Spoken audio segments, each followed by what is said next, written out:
This is my audience.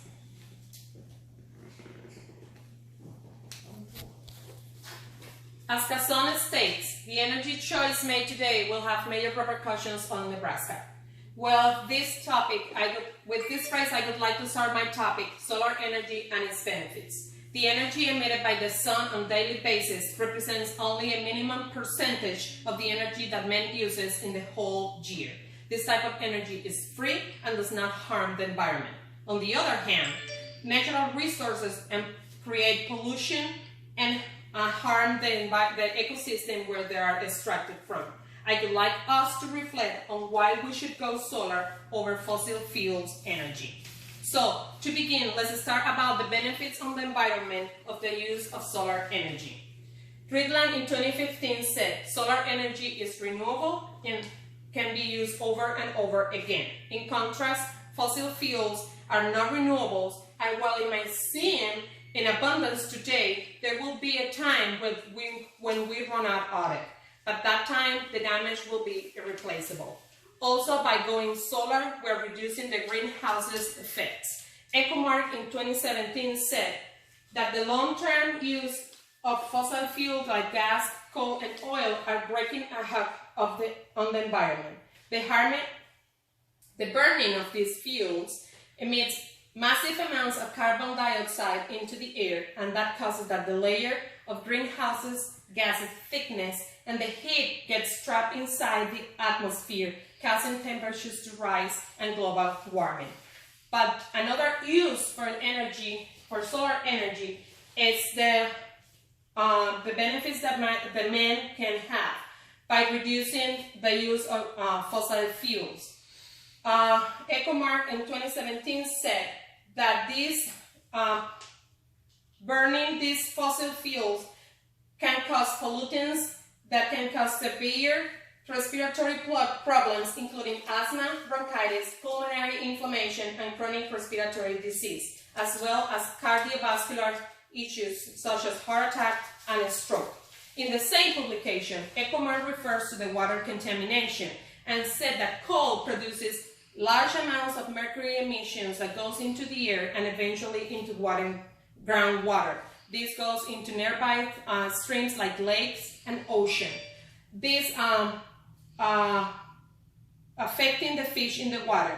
This not only affects the drinking water, but also when human consumes these mercury contaminated fishes, it can cause neurological damage, especially to pregnant women and young children. Now, we have been talking about the benefits of the environment for solar panel uses. But let's talk about what is a solar panel, and if is it affordable, and what's the lifespan of that. Nebraska Public Power District said that the inverter is the first thing to break in a solar panel. But the typical lifespan of the inverter is between 15 and 20 years, and the whole system can last 20 to 25 years.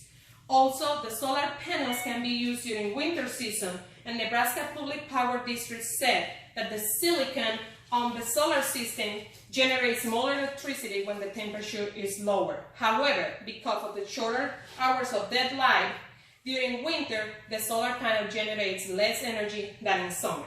This electricity can be used to heat water, powerhouses, and buildings. Also, Wall said that one of the advantages of using solar energy is in the long term, there can be a high return on investments, and the average household will see a 50% of their energy coming from the solar panel. Solar Review in 2018 said that in Nebraska, the average cost of installing residential solar panels in 2018 is $4.50 per watt. However, prices have been falling. But sometimes you don't have to buy the solar panel to benefit from this type of energy. By becoming part of a community solar, you can benefit from the energy from the sun. Now, what is a community solar? Etelson in 2018 said this community solar project is a solar power plant whose electricity is shared by one or more members.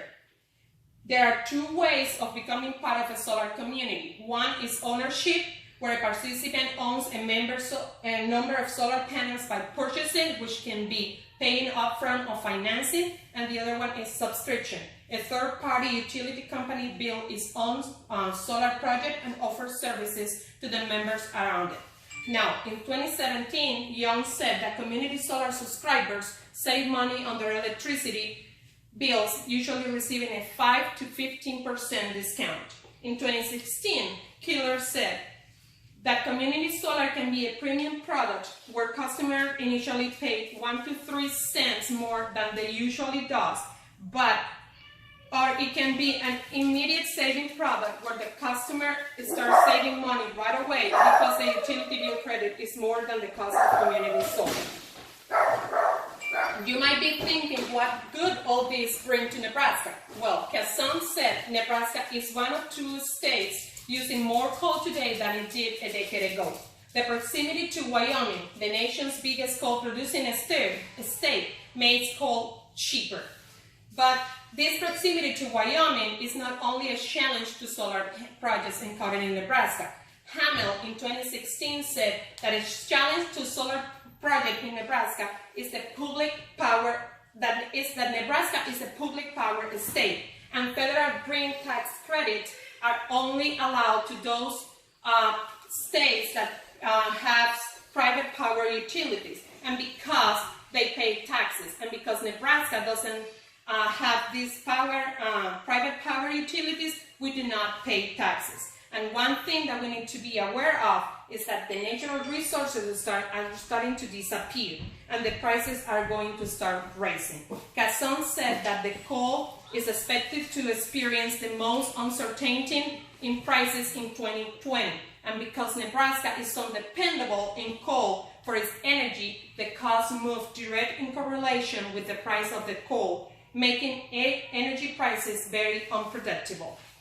Maybe today you might think that going solar is more expensive or is not just right for you. But we have to look to the big picture and consider not only the economic benefit, but also the environment relief. As Kasson said, the effects of our choices will come to light as certain energy resources become more scarce and environmental concerns over fossil fuels become clearer. Solar is not only a silver bullet to our energy need, but it's safe, reliable, and renewable. But why consider solar in Nebraska? Well, Nebraska does, some of you might say, Nebraska doesn't get enough sunlight. However, according to Helden Hughes in 2017, Nebraska ties Alabama for the 13th highest amount of direct sunlight in the nation, behind states like Georgia, Arizona, and California. But we have to look, first understand how beneficial the use of solar energy can be to the environment. Next, we need to think about the affordability of this type of energy, and last but not least, how much the state economy is going to benefit.